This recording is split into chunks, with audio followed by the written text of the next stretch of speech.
ਸਤਿ ਸ਼੍ਰੀ ਅਕਾਲ। ਪੰਜਾਬੀ ਖਬਰਾਂ ਦੇ ਇਸ ਖਾਸ ਬੁਲੇਟਿਨ ਦੇ ਵਿੱਚ ਤੁਹਾਡਾ ਸਭ ਦਾ ਸਵਾਗਤ। ਗੱਲ ਕਰਦੇ ਹਾਂ ਅੱਜ ਦੀਆਂ ਵੱਡੀਆਂ ਅਤੇ ਖਾਸ ਖਬਰਾਂ ਦੀ। ਗੱਲ ਕਰਦੇ ਹਾਂ ਪੰਜਾਬ ਦੇ ਮੁੱਖ ਮੰਤਰੀ ਭਗਵੰਤ ਸਿੰਘ ਮਾਨ ਦੀ। ਭਗਵੰਤ ਸਿੰਘ ਮਾਨ ਨੇ ਅਗਨੀਪਥ ਯੋਜਨਾ ਦੀ ਤੁਲਨਾ ਕਾਲੇ ਕਾਨੂੰਨਾਂ ਨਾਲ ਕੀਤੀ ਹੈ। ਭਗਵੰਤ ਸਿੰਘ ਮਾਨ ਨੇ ਪ੍ਰਧਾਨ ਮੰਤਰੀ ਨਰਿੰਦਰ ਮੋਦੀ ਤੋਂ ਇਹ ਸਕੀਮ ਵਾਪਸ ਲੈਣ ਦੀ ਮੰਗ ਵੀ ਕੀਤੀ ਹੈ। ਸੁਣਦੇ ਹਾਂ ਭਗਵੰਤ ਸਿੰਘ ਮਾਨ ਦੀ ਪੂਰੀ ਗੱਲ। ਇਹ ਤਾਂ ਬਹੁਤ ਵੱਡਾ ਮਜ਼ਾਕ ਹੈ ਨੌਜਵਾਨਾਂ ਨਾਲ ਕਿ ਤੁਸੀਂ 17 ਸਾਲ ਦੇ ਆਓ, ਫਿਰ ਤੁਹਾਨੂੰ ਅਸੀਂ ਟ੍ਰੇਨਿੰਗ ਦੇਵਾਂਗੇ, 21 ਸਾਲ ਦੇ ਤੁਹਾਨੂੰ ਰਿਟਾਇਰ ਕਰ ਦਾਂਗੇ। ਮਤਲਬ 21 ਸਾਲ ਦਾ ਨੌਜਵਾਨ ਸਾਬਕਾ ਫੌਜੀ ਬਣ ਜਾਊਗਾ, ਸਾਬਕਾ ਸੈਨਿਕ ਬਣ ਜਾਊਗਾ। ਉਦੋਂ ਬਾਅਦ ਜ਼ਿੰਦਗੀ 'ਚ ਕਿੱਥੇ ਜਾਣਗੇ ਉਹ? ਇਹ ਆਪ ਤਾਂ ਲੀਡਰ ਜਿਹੜੇ ਨੇ 80 90 ਸਾਲ ਦੇ ਹੋ ਕੇ ਤੇ ਇਲੈਕਸ਼ਨ ਲੜਦੇ ਨੇ, ਤੇ ਸਾਡੇ ਧੀਆਂ ਪੁੱਤ 21 ਸਾਲ ਤੇ ਰਿਟਾਇਰ ਕਰ ਰਹੇ ਹੋ ਤੁਸੀਂ। ਇਹ ਬਹੁਤ ਗਲਤ ਫੈਸਲਾ ਹੈ, ਇਹਨੂੰ ਵਾਪਸ ਲੈਣਾ ਚਾਹੀਦਾ ਹੈ। ਸਾਰੇ ਦੇਸ਼ ਦੇ ਵਿੱਚ ਨੌਜਵਾਨਾਂ 'ਚ ਦੇਖੋ, ਨੌਜਵਾਨ ਦੇਸ਼ ਵਾਸਤੇ ਆਪਣੀ ਜਾਨ ਦੇਣ ਨੂੰ ਤਿਆਰ ਨੇ, ਪਰ ਉਹ ਕਿੰਨੀ ਮਿਹਨਤ ਕਰਕੇ ਉਹ ਸੜਕਾਂ 'ਤੇ ਭੱਜ ਕੇ ਵੀ, ਜੇ ਕਈ ਹਾਲਾਤ ਇਹੋ ਜਿਹੇ ਨੇ ਕਿ ਸਟੇਡੀਅਮ ਨਹੀਂ ਹੈਗੇ, ਉਹ ਫਿਜ਼ੀਕਲ ਟੈਸਟ ਪਾਸ ਕਰਦੇ ਨੇ, ਉਸ ਤੋਂ ਬਾਅਦ ਫਿਰ ਲਿਖਤੀ ਕਰਦੇ ਨੇ, ਉਸ ਤੋਂ ਬਾਅਦ ਉਹਨਾਂ ਦੀ ਡਿਊਟੀਆਂ ਲੱਗਦੀਆਂ ਗਲੇਸ਼ੀਅਰਾਂ 'ਚ, ਡਿਊਟੀਆਂ ਲੱਗਦੀਆਂ ਜੈਸਲਮੇਰ ਦੇ ਟਿੱਬਿਆਂ 'ਚ। ਜਦੋਂ ਅਸੀਂ ਏਸੀ ਲਾ ਕੇ ਪਏ ਹੁੰਦੇ ਹਾਂ, ਉਹ 50 ਡਿਗਰੀ ਸੈਲਸੀਅਸ ਕੰਮ ਕਰ ਰਹੇ ਹੁੰਦੇ ਨੇ। ਜਦੋਂ ਅਸੀਂ ਆਪਣੇ ਪਰਿਵਾਰਾਂ ਨਾਲ, ਬੱਚਿਆਂ ਨਾਲ ਜਿਹੜਾ ਉਹ ਹੀਟਰ ਲਾ ਕੇ ਪਏ ਹੁੰਦੇ ਹਾਂ, ਉਹ ਉੱਥੇ -20 ਡਿਗਰੀ 'ਚ ਕੰਮ ਕਰ ਰਹੇ ਹੁੰਦੇ ਨੇ।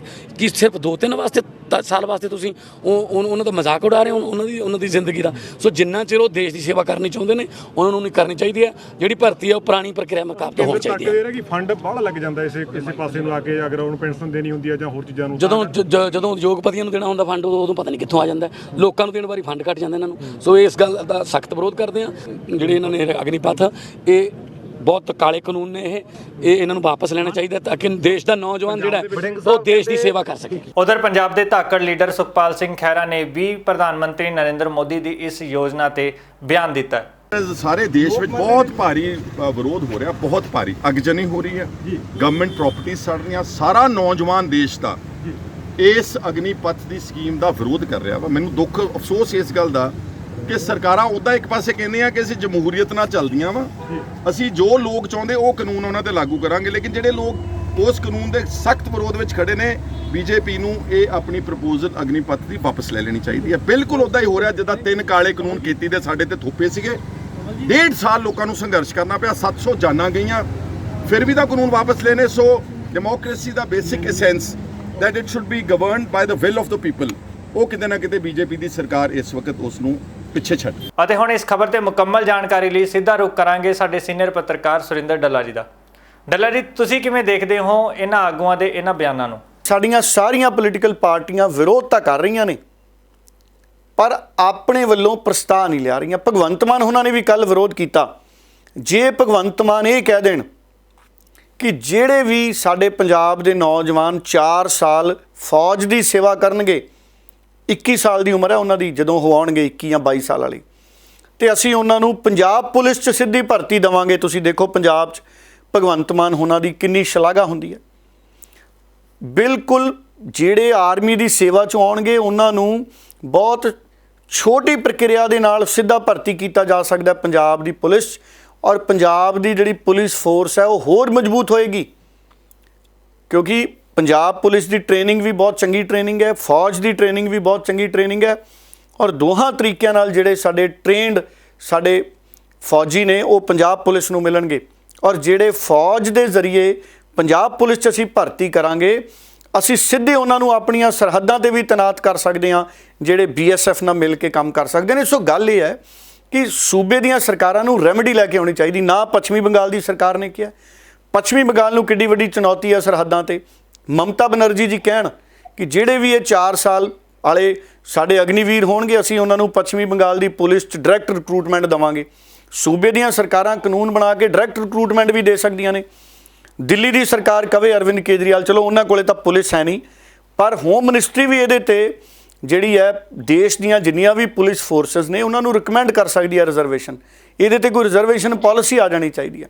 ਸੋ ਮੈਨੂੰ ਇਹ ਲੱਗਦਾ ਕਿ ਸਾੜ ਫੂਕ ਕਰਨ ਦੀ ਬਜਾਏ ਚੰਗੇ ਤਰੀਕੇ ਨਾਲ ਬਿਨਾਂ ਦੇਖੋ ਸਾਡੀ ਫੌਜ ਦਾ ਫੈਸਲਾ ਹੈ, ਫੌਜ ਦੇ ਫੈਸਲੇ ਨੂੰ ਇਸ ਤਰੀਕੇ ਦੇ ਨਾਲ ਪੋਲੀਟੀਕਲ ਪਾਰਟੀਆਂ ਨੂੰ ਨਿੰਦਣਾ ਨਹੀਂ ਚਾਹੀਦਾ। ਉਧਰ ਕੱਲ ਅਫਗਾਨ ਵਿੱਚ ਹੋਈ ਘਟਨਾ ਨੂੰ ਲੈ ਕੇ ਵੱਖੋ ਵੱਖਰੀ ਸਿਆਸੀ ਪਾਰਟੀਆਂ ਦੇ ਆਗੂਆਂ ਦੇ ਬਿਆਨ ਸਾਹਮਣੇ ਆ ਰਹੇ ਨੇ। ਆਪਾਂ ਸਾਰੇ ਮਿਲ ਕੇ ਅਰਦਾਸ ਕਰੀਏ ਕਿ ਜੋ ਸਰੀਰ ਗੁਰੂ ਘਰ ਦੇ ਅੰਦਰ ਨੇ ਔਰ ਗੁਰੂ ਘਰ ਦਾ ਨੁਕਸਾਨ ਨਾ ਹੋਵੇ, ਸਾਰੀਆਂ ਜਾਨਾਂ ਬਚ ਜਾਣ, ਗੁਰੂ ਘਰ ਦਾ ਹਮਲਾ ਜਿਹੜਾ ਦਹਿਸ਼ਤਗਰਦਾਂ ਨੇ ਕੀਤਾ ਉਹਨਾਂ ਤੋਂ ਗੁਰੂ ਘਰ ਛੁਡਾਇਆ ਜਾ ਸਕੇ। ਆਪਾਂ ਸਾਰੇ ਮਿਲ ਕੇ ਅਰਦਾਸ ਕਰੀਏ। ਬੜੇ ਦੁੱਖ ਦੀ ਘੜੀ ਹੈ ਇਸ ਵੇਲੇ ਅਫਗਾਨਿਸਤਾਨ ਦੇ ਸਿੱਖਾਂ ਦੇ ਉੱਤੇ।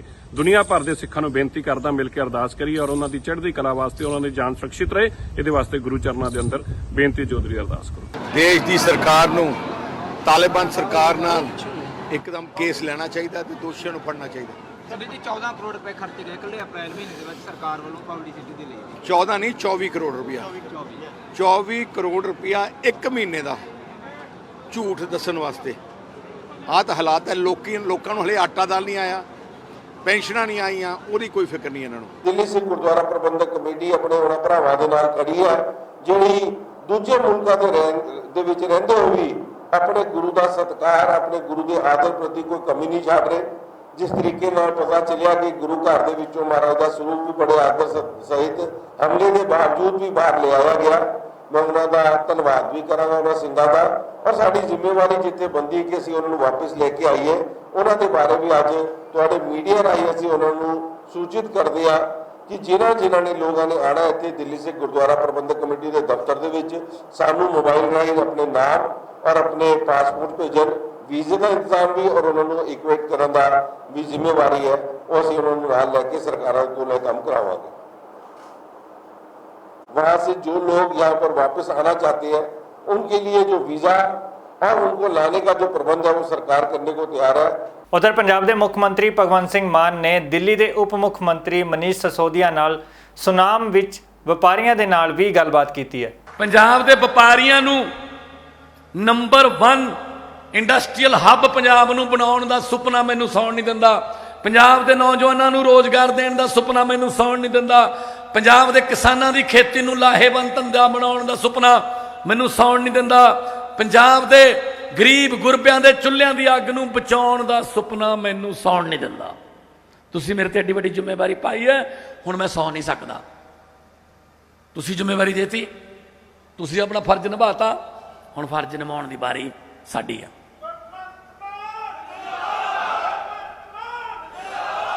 ਸੋ ਵੀਰੋ, ਅਰਵਿੰਦ ਕੇਜਰੀਵਾਲ ਜੀ ਨੇ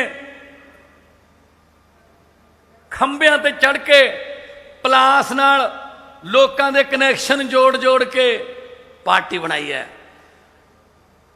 ਸ਼ੂਗਰ ਦੇ ਮਰੀਜ਼ ਨੇ 20 ਦਿਨ ਭੁੱਖ ਹੜਤਾਲ ਰੱਖੀ। ਡਾਕਟਰ ਕਹਿੰਦੇ ਜ਼ਿੰਦਗੀ ਨੂੰ ਖਤਰਾ ਹੈ, ਕਹਿੰਦੇ ਕੋਈ ਗੱਲ ਨਹੀਂ, ਲੋਕਾਂ ਦੀ ਜਾਨ ਬਚਾਉਣੀ ਹੈ। ਮਨੀਸ਼ ਸਿਸੋਦੀਆ ਜੀ ਉਹਨਾਂ ਦੇ ਨਾਲ ਸੀ। ਇੱਕ ਅੰਦੋਲਨ ਚੋਂ ਪਾਰਟੀ ਨਿਕਲੀ, ਰਾਮਲੀਲਾ ਗਰਾਊਂਡ ਚੋਂ, ਅੰਨਾ ਹਜ਼ਾਰੇ ਮੂਵਮੈਂਟ ਚੋਂ, ਤਾਂ ਉਹਨਾਂ ਨੇ ਕੀ ਕੀਤਾ, ਆਮ ਘਰਾਂ ਦੇ ਧੀਆਂ ਪੁੱਤ ਲੱਭਣੇ ਸ਼ੁਰੂ ਕਰਤੇ ਵੀ ਆ ਜਾਓ ਹੁਣ ਤੁਹਾਡੀ ਵਾਰੀ ਆਊਗੀ। ਉਹਦੇ ਚੋਂ ਮੈਂ ਵੀ ਸੀ। 2014 ਚ ਮੈਨੂੰ ਟਿਕਟ ਮਿਲ ਗਈ ਸੰਗਰੂਰ ਤੋਂ, ਤੇ ਤੁਸੀਂ ਐਸਾ ਝੰਡਾ ਗੱਡਿਆ ਕਿ 2.25 ਲੱਖ ਸਭ ਤੋਂ ਵੱਡੇ ਮਾਰਜਨ ਤੇ ਤੁਸੀਂ ਮੈਨੂੰ ਜਿਤਾਤਾ। ਉਧਰ ਸੰਗਰੂਰ ਜ਼ਿਮਨੀ ਚੋਣਾਂ ਨੂੰ ਲੈ ਕੇ ਸਿਆਸਤ ਪੂਰੀ ਤਰ੍ਹਾਂ ਭਖੀ ਨਜ਼ਰ ਆ ਰਹੀ ਹੈ। ਸਾਰੀਆਂ ਸਿਆਸੀ ਪਾਰਟੀਆਂ ਦਾ ਪੂਰਾ ਜ਼ੋਰ ਲੱਗਿਆ ਹੋਇਆ ਹੈ। ਉਧਰ ਸੰਗਰੂਰ ਲੋਕ ਸਭਾ ਚੋਣਾਂ ਨੂੰ ਲੈ ਕੇ ਭਾਜਪਾ ਦੇ ਉਮੀਦਵਾਰ ਕੇਵਲ ਸਿੰਘ ਢਿੱਲੋਂ ਦੇ ਹੱਕ 'ਚ ਚੋਣ ਪ੍ਰਚਾਰ ਕਰਨ ਲਈ ਪੁੱਜੇ ਪੰਜਾਬ ਭਾਰਤੀ ਜਨਤਾ ਪਾਰਟੀ ਦੇ ਪ੍ਰਧਾਨ ਅਸ਼ਵਨੀ ਸ਼ਰਮਾ ਅਤੇ ਇਸ ਮੌਕੇ ਉਹਨਾਂ ਦੇ ਨਾਲ केंद्रीय मंत्री गजेंद्र शेखावत भी नजर आए। इंडस्ट्री यहाँ फल फूल सके, ग्रो कर सके, एक हॉलिस्टिक विजन के साथ में हम संगरूर के इस उपचुनाव में खड़े हैं। और मुझे आशा ही नहीं, पूरा विश्वास है कि जिस तरह का एक विश्वासघात पिछले 4 महीने में आम आदमी पार्टी के कारण से पंजाब के लोगों को हुआ है, एक धक्का जो पंजाब के लोगों को हुआ है, संगरूर के मतदाता इस बार निश्चित रूप से भारतीय जनता पार्टी को आशीर्वाद देंगे और भारतीय जनता पार्टी का हाथ मजबूत करेंगे। नरेंद्र मोदी जी के नेतृत्व में काम करने वाली सरकार इस संगरूर पर विशेष फोकस करके यहाँ जो है, यहाँ पर जिस तरह के विषय हमने रखे हैं उन विषयों पर काम करेगी। आप सब मित्रों का बहुत सारा धन्यवाद करता हूँ। एक बार फिर आप सब से भारतीय जनता पार्टी पंजाब सूबे के कार्यकारिणी की तरफ से, माननीय अध्यक्ष जी की तरफ से और हमारे सारे जिलाध्यक्ष और अन्य सभी वरिष्ठ लोगों की तरफ से आप सब ने को इंतजार करना पड़ा, इसके लिए आप सबसे एक बार पुनः क्षमा प्रार्थना करता हूं। उधर इत्थे पंजाब के मुख्य मंत्री ਅਤੇ बाकी सियासी पार्टियां ਵੱਲੋਂ ਸੰਗਰੂਰ ਜ਼ਿਮਨੀ ਚੋਣਾਂ ਨੂੰ ਲੈ ਕੇ ਰੋਡ ਸ਼ੋਅ ਕੀਤੇ ਜਾ ਰਹੇ ਨੇ। ਉੱਥੇ ਹੀ ਸਿਮਰਨਜੀਤ ਸਿੰਘ ਮਾਨ ਵੱਲੋਂ ਵੀ ਅੱਜ ਤੋਂ ਰੋਡ ਸ਼ੋਅ ਸ਼ੁਰੂ ਕੀਤੇ ਜਾਣਗੇ। ਇਸ ਪੂਰੀ ਖਬਰ ਤੇ ਮੁਕੰਮਲ ਜਾਣਕਾਰੀ ਲਈ ਸਿੱਧਾ ਰੁਖ ਕਰਦੇ ਹਾਂ ਸਾਡੇ ਸੀਨੀਅਰ ਪੱਤਰਕਾਰ ਸੁਰਿੰਦਰ ਡੱਲਾ ਜੀ ਦਾ। ਡੱਲਾ ਜੀ ਤੋਂ ਜਾਣਦੇ ਹਾਂ ਇਸ ਪੂਰੀ ਖਬਰ ਦੀ ਅਪਡੇਟ। ਅੱਜ 19 ਤਰੀਕ ਹੈ, ਕੱਲ 20 ਹੈ, ਤੇ ਪਰਸੋਂ 21 ਤਰੀਕ ਹੈ ਔਰ ਪਰਸੋਂ ਸ਼ਾਮ ਨੂੰ 5 ਵਜੇ ਚੋਣ ਪ੍ਰਚਾਰ ਬੰਦ ਹੋ ਜਾਣਾ ਹੈ। ਸੋ ਅਸੀਂ ਮੰਨੀਏ ਅੱਜ ਦਾ ਦਿਨ, ਕੱਲ ਦਾ ਦਿਨ ਤੇ ਪਰਸੋਂ ਸ਼ਾਮ 5 ਵਜੇ ਤੱਕ, ਸੋ 3 ਦਿਨ ਇਸ ਵਕਤ ਪ੍ਰਚਾਰ ਦੇ ਰਹਿ ਗਏ। ਔਰ ਹੁਣ ਸਾਰੀਆਂ ਪਾਰਟੀਆਂ ਲਗਭਗ ਰੋਡ ਸ਼ੋਅ ਕਰਨਗੀਆਂ, ਕਾਂਗਰਸ ਵਾਲੇ ਵੀ ਕਰਨਗੇ, ਅਕਾਲੀ ਦਲ ਵਾਲੇ ਵੀ ਕਰਨਗੇ, ਇਹ ਕਰਨਾ ਹੀ ਪੈਣਾ, ਨਹੀਂ ਤਾਂ ਘਰ ਘਰ ਜਾ ਕੇ ਪ੍ਰਚਾਰ ਕਰਨਗੇ। ਉਂਝ ਵੀ ਕਿਉਂਕਿ ਸਮਾਂ ਘੱਟ ਮਿਲਿਆ ਇਸ ਵਾਰ ਪ੍ਰਚਾਰ ਨੂੰ, ਕੋਈ ਬਹੁਤ ਵੱਡੀਆਂ ਰੈਲੀਆਂ ਸਾਨੂੰ ਵੇਖਣ ਨੂੰ ਨਹੀਂ ਮਿਲੀਆਂ। ਕੋਵਿਡ ਦੇ ਸਮੇਂ ਤਾਂ ਠੀਕ ਹੈ, ਕੋਵਿਡ ਸੀ, ਉਦੋਂ ਤਾਂ ਰੈਲੀਆਂ ਤੇ ਪ੍ਰਤੀਬੰਧ ਸੀ, ਪਰ ਉਦੋਂ ਮੰਗ ਸੀ ਲੋਕਾਂ ਦੀ ਕਿ ਸਾਨੂੰ ਰੈਲੀਆਂ ਕਰਨ ਦਿਓ। ਪਰ ਇਸ ਵਾਰ ਕੋਈ ਵੱਡੀਆਂ ਰੈਲੀਆਂ ਸਾਨੂੰ ਜ਼ਿਆਦਾ ਨਹੀਂ ਦਿਖੀਆਂ। ਔਰ ਦੂਸਰਾ, ਕੁਝ ਫੈਕਟਰ ਨੇ ਜਿਨ੍ਹਾਂ ਨੇ ਇਨਫਲੂਐਂਸ ਕੀਤਾ। ਪਰ ਉਸ ਤੋਂ ਪਹਿਲਾਂ ਮੈਂ ਤੁਹਾਡੇ ਸਵਾਲ ਦਾ ਜਵਾਬ ਦੇ ਦਾਂ। ਸਿਮਰਨਜੀਤ ਸਿੰਘ ਮਾਨ ਵੀ ਰੋਡ ਸ਼ੋਅ ਕਰ ਰਹੇ ਨੇ। ਪਤਾ ਇਹ ਲੱਗਿਆ ਕਿ ਅੱਜ ਉਹਨਾਂ ਦਾ ਰੋਡ ਸ਼ੋਅ ਹੈ ਜਿਹੜਾ ਉਹ ਭਦੌੜ, ਬਰਨਾਲਾ ਤੇ ਮਹਿਲ ਕਲਾਂ ਦੇ ਵਿੱਚ ਹੈ ਅੱਜ। ਸੋ ਔਰ ਕੱਲ ਅੱਜ 19 ਤਰੀਕ ਹੈ, 20 ਤਰੀਕ ਨੂੰ ਉਹ ਕਰਨਗੇ ਸੰਗਰੂਰ, ਧੂਰੀ ਤੇ ਮਲੇਰਕੋਟਲਾ, ਤੇ 21 ਤਰੀਕ ਨੂੰ ਵੀ ਕਈ ਥਾਵਾਂ ਤੇ ਉਹ ਰੋਡ ਸ਼ੋਅ ਕਰਨਗੇ। ਸੋ ਹੁਣ ਸਿਮਰਨਜੀਤ ਸਿੰਘ ਮਾਨ ਵੀ ਰੋਡ ਸ਼ੋਅ ਕਰਨਗੇ। ਦੇਖੋ, ਜਿਸ ਦਿਨ ਪਹਿਲੇ ਦਿਨ ਰੋਡ ਸ਼ੋਅ ਕੀਤਾ ਭਗਵੰਤ ਮਾਨ ਉਹਨਾਂ ਨੇ ਤਲਵਾਰ ਦੇ ਉੱਪਰ ਬਿਆਨ ਦਿੱਤਾ ਸੀ ਸਿਮਰਨਜੀਤ ਸਿੰਘ ਮਾਨ ਦੇ। ਉਸ ਤੋਂ ਬਾਅਦ ਸਿਮਰਨਜੀਤ ਸਿੰਘ ਮਾਨ ਉਹਨਾਂ ਨੇ ਤਲਵਾਰ ਦੀ ਮਹੱਤਤਾ ਨੂੰ, ਸਿੱਖ ਕੌਮ 'ਚ ਤਲਵਾਰ ਦੀ ਅਹਿਮੀਅਤ ਨੂੰ ਲੈ ਕੇ ਉਹਨਾਂ ਨੇ ਇੱਕ ਵੀਡੀਓ ਬਣਾ ਕੇ ਵੀ ਜਾਰੀ ਕੀਤੀ ਹੈ, ਜਿਹਦੇ ਬਹੁਤ ਚਰਚੇ ਆ ਔਰ ਵੀਡੀਓ ਬਹੁਤ ਵਾਇਰਲ ਹੈ, ਜਿਹਦੇ ਵਿੱਚ ਜਿਹੜੇ ਸਿਮਰਨਜੀਤ ਸਿੰਘ ਮਾਨ ਨੇ ਉਹ ਤਲਵਾਰ ਦੀ ਅਹਿਮੀਅਤ ਸਮਝਾਉਂਦੇ ਨਜ਼ਰ ਆ ਰਹੇ ਨੇ ਭਗਵੰਤ ਮਾਨ ਜੀ ਨੂੰ। ਔਰ ਸਿਮਰਨਜੀਤ ਸਿੰਘ ਮਾਨ ਉਹਨਾਂ ਨੇ ਬੜੀ ਸ਼ਾਲੀਨਤਾ ਦੇ ਨਾਲ ਜੀ ਕਹਿ ਕੇ ਭਗਵੰਤ ਮਾਨ ਉਹਨਾਂ ਨੂੰ ਸੰਬੋਧਨ ਕੀਤਾ ਉਸ ਵੀਡੀਓ ਦੇ ਵਿੱਚ। ਹੁਣ ਸਿਮਰਨਜੀਤ ਸਿੰਘ ਮਾਨ ਅੱਜ ਵੀ ਰੋਡ ਸ਼ੋਅ ਕਰਨਗੇ, ਕੱਲ ਵੀ ਰੋਡ ਸ਼ੋਅ ਕਰਨਗੇ। ਜਿੱਤ ਕਿਸ ਦੀ ਹੁੰਦੀ ਹੈ 23 ਤਰੀਕ ਤੋਂ ਬਾਅਦ ਪਤਾ ਲੱਗਣਾ ਹੈ।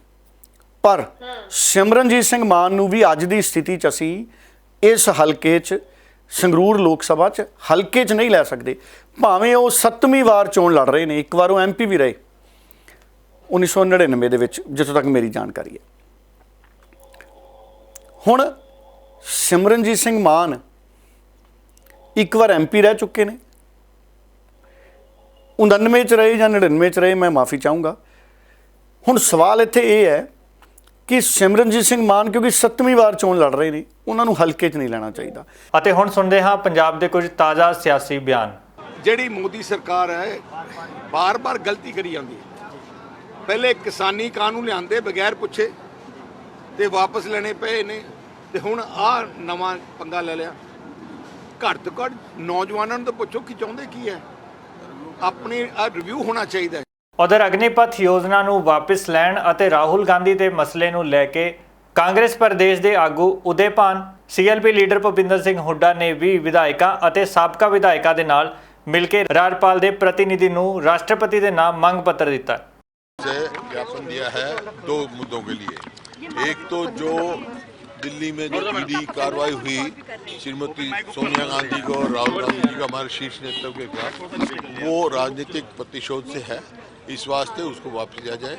दूसरा ज्ञापन हमने दिया है राष्ट्रपति जी के लिए, जो अग्निपथ ये जो फौज में भर्ती करने का जो इन्होंने बनाया है 4 साल के बाद घर भेजने का, जो सरकार 1 रैंक 1 पेंशन की बात करती थी, आज 9 रैंक 9 पेंशन की बात करने लगी है, तो उसको तुरंत वापस लिया जाए, क्योंकि ना तो वो देश के हित में है, ना युवाओं के हित में है। ये युवाओं के भविष्य के साथ खिलवाड़ है। जिस तरह से हमारे शीर्ष नेता राहुल गांधी जी के साथ ईडी को एक हथियार बना करके जिस तरह से उनके साथ व्यवहार किया जा रहा है, डेली 10-10 घंटे तक उनसे पूछताछ के नाम से उनको हरास किया जा रहा है, उसके विरोध में ये आज रोष मार्च था और ज्ञापन था। दूसरा, जो अग्निपथ योजना ये लेकर के आए, जिससे आज पूरे देश में पूरा ये अग्निपथ का क्या ये अग्निवीर बोल रहे हैं, और सारा देश ही आग में झोंकने की तैयारी करने में लगे हुए। आज पूरा युवा आक्रोशित है, जो 3 साल से भर्ती नहीं हुई, 3 साल 4 साल से वो प्रयास कर रहे थे भर्ती में जाने के लिए, कई तो ओवर एज भी हो गए। और अब जिस तरह से इन्होंने नया जुमला लेकर के आए, नए नए नाम बदल करके बड़े खूबसूरत ढंग से इनके जो है ना, कोई मुहूर्त निकाल के किसी से पंडित से निकलवाते हैं कि भाई क्या नाम रखा जाए, अग्निवीर और अग्नि में झोंकने का काम कर रहे हैं। ये क्या तमाशा है कि 4 साल आज तक कभी ऐसा हुआ है कि भाई 4 साल की नौकरी के बाद रिटायर हो जाए? जो 17.5-18 साल का बच्चा जो फौज में भर्ती होगा वो 22 साल का रिटायर हो जाएगा। 22 साल का रिटायर होकर फिर क्या करेगा? वो फिर बेरोजगार हो जाएगा। क्या पकौड़े तलेगा या कहीं पे कोई नौकरी उसको रोजगार के उसकी कोई व्यवस्था करेगा? कोई इस सरकार ने किसी तरह बगैर सोचे समझे ये फैसले करती है, सिर्फ लोगों में जुमला छोड़ने का काम करती है और लोगों को गुमराह करके यहाँ पर केवल सांप्रदायिक सद्भाव को बिगाड़ कर और विपक्ष के नेताओं को बदनाम करके उनको ईडी के माध्यम से, सीबीआई के नाम से, इनकम टैक्स के नाम से भयभीत करके ये सरकार जो ये अपना काम कर रही है, उसके विरोध में हमने 2 ज्ञापन आज राष्ट्रपति महोदय को हमने राज्यपाल महोदय के मार्फत हमने भेजने का काम किया। उधर कल राज्यसभा सांसद कार्तिकेय शर्मा ने कुलदीप बिश्नोई नाल मुलाकात की थी। कार्तिक जी को पहले तो बधाई देना चाहता हूं और 2 बातों के लिए, एक तो ये कि भाई ये राज्यसभा के सांसद चुने गए और दूसरा ये कि इन्होंने सही रास्ता चुना है, क्योंकि कार्तिक जी का मैंने कार्यप्रणाली देखी बहुत टाइम से, बहुत हार्ड वर्किंग, बहुत ऑनेस्ट और बहुत पैशनेट तरीके से काम करते रहे हैं, चाहे वो स्पोर्ट्स के में हो चाहे वो सोशल वर्क के अंदर हो।